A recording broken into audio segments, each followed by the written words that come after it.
Hello and welcome to a quick look at industrial foregoing for 120.1. So what I'm going to do is I'm going to take some coal. And now you can make for instance, one cool generator you can make is the mycelial generator. You can see you can make a bunch of different things. These are basically how you get a special type of power, which is basically massive. But generally you're going to want the regular mycelial generator will be fine, right? So you just take a furnace one. What you can do, for example, is in a very simple setup would be something like this. We'd have the plant sower. I'm not going to, yeah, you can also gather the plants as well, but I'm just going to show the planting them. You can also fertilize them. Obviously, these will be additional things you put on there. And then basically what you do is you just say what seeds you want. You can say, well, I want some wheat seeds in this section. And this basically covers like a certain area. So for instance, say I wanted beetroot in this section over here. And the other ones I want would be, let's see, would torchflower work? I don't actually know if that would even work. It might. And then what you would do is basically just put in your various seeds that you want, and you would obviously feed them and recycle them. And then you would get something called a range add-on as well. So for instance, we would do, say, 5. You can actually put multiple of the same one. And then what you can do is you can actually see the area. So you can see that's basically, yeah, you can see the working area. But basically that working area is in the right place. And then what you would want is obviously your generator somewhere. So for instance, we would have the generator there. And that could output a bunch of energy. So if we take a look here, you can see it's getting the energy. And that's good, right? So what does that mean? Well, basically, if we get some grass blocks, let's fill this in here. So we'll get that, and what we'll do is we'll put some water on top of here. Again, there's a bunch of different ways you could potentially do this, right? And then what it will essentially do is it will sort of show you the pattern of how I've done it.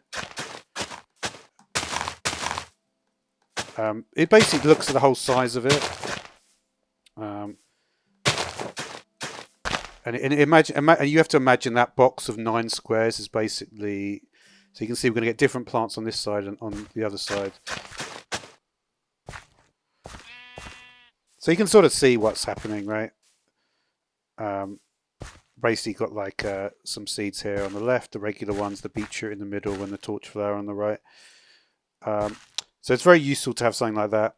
And what a lot of people will then do is they'll mix it together with, say, the gatherer. There's also something called the hydroponic bed, and that requires ether, and that will make things much faster. So that's sort of something that you might do with your mystical crops or something like that. We take a look at something like the dissolution chamber. This is basically an important item to make. Requires the first tier of the machine frames there. When we look at the uses of the dissolution chamber, this is, for instance, is for the auto miner, the laser miner.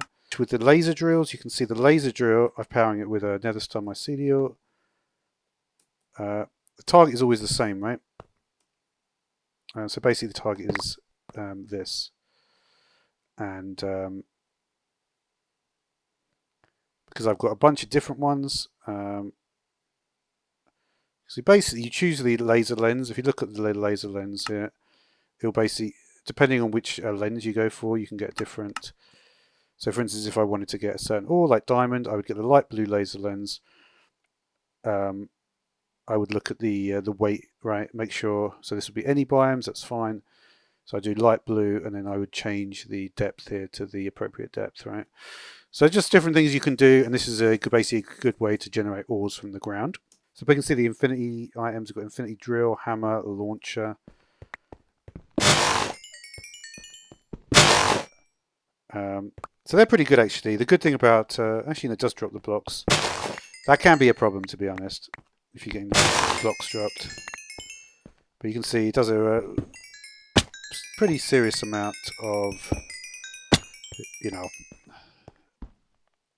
damage. To get these sorts of things, though, is not easy, though.